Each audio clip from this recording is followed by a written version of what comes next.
আজকে আপনাদের মাঝে নিয়ে আসলাম এমন একটি সফটওয়্যারের কথা, যার মাধ্যমে আপনারা ফোনের ডিলিট হওয়া সকল এসএমএস, ছবি, গুরুত্বপূর্ণ তথ্য ফিরে পাবেন। বা ধরেন আপনি আপনার ফোনকে এখন রিস্টার্ট দিয়ে মাস্টলি জরুরি। এখন আপনার ফোনের যে কন্ট্রাক্টগুলা, জিমেল অ্যাকাউন্টে যে কন্ট্রাক্টগুলো সেভ করছেন, সিমে সেভ করছেন, এই কন্ট্রাক্টগুলো হারিয়ে যাওয়ার ভয়। এখন এই কন্ট্রাক্টগুলো ফিরে পেতে আপনার হিমশিম খেয়ে যাচ্ছে। বা ধরুন আপনার ফোনটা চুরি হয়ে গেছে, চুরি হয়ে গেলে এখন আপনার ফোনটা খুঁজে চুরি হয়ে গেছে, এখন নতুন একটা ফোন কিনছেন, কিভাবে আপনি এই সফটওয়্যারটির মাধ্যমে ওই সেই পুরো আগের ফোনে থাকা সকল সেভ নাম্বার এই ফোনে নিয়ে আসবেন। তো চলুন দেরি না করে ভিডিওটি শুরু করা যাক। তো ফার্স্টে আপনারা আপনাদের গুগল প্লে স্টোরে চলে যাবেন। গুগল প্লে স্টোরে চলে গিয়ে সার্চ বাটনে লিখবেন সুপার কন্ট্রাক্ট ব্যাকআপ। আমি লিখতেছি সুপার কন্ট্রাক্ট ব্যাকআপ। ব্যাকআপ লিখে সার্চ করলে এই অ্যাপটা চলে আসবে, সুপার ব্যাকআপ রেস্ট।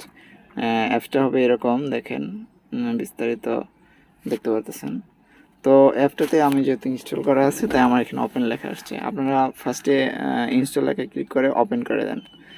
যেমন আমি আমার অ্যাপসটা ওপেন করতেছি। তো শুরুতেই এরকম দেখতে পাবেন apps, SMS, contact, call leak, calendar, picture, contact, code backup, transfer backup. তো যেহেতু আমরা আজকে এসএমএস এবং কন্ট্রাক্ট এবং কল লগস এটা নিয়ে কথা বলতেছি, তো এই জন্য আপনারা ফার্স্টে কন্ট্রাক্টে ক্লিক করবেন। তারপরে দেখেন লেখা আছে ব্যাকআপ অল। ব্যাকআপ অলে একটা ক্লিক করে দেবেন। কন্ট্রাক্ট ব্যাকআপে থেকে স্কিপ দিবেন।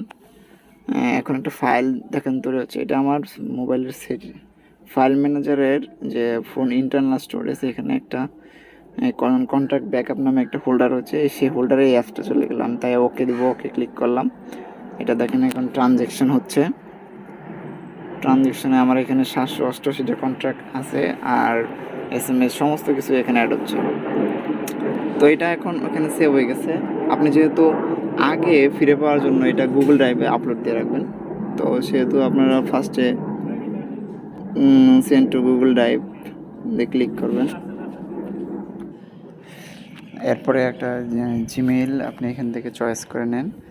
যেহেতু আমি আমার একটা জিমেইল আমি চয়েস করে নিতেছি। জিমেইল চয়েস করে নেওয়ার পরে এখানে একটা লোডিংয়ের মতো অপশনটা দেখা যাবে। তো দেখেন একটা লোডিং হচ্ছে ফোনে। তো এখান থেকে অ্যালাউস আছে, নিচে যে see edit, create and delete, এখানে একটা টিক মার্ক করে নিচে কন্টিনিউ লেখাতে ক্লিক করে দিলাম। এখন এটা গুগল ড্রাইভে আমার আপলোড হয়ে গেল।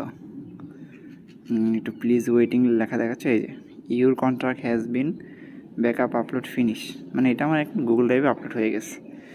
দেন এখন কাজ ইচ্ছা করলে আপনি এটা হোয়াটসঅ্যাপ, মেসেঞ্জার, যে কাউরে জিমেলের মাধ্যমে পাঠাইতে পারেন অন্য জায়গায়।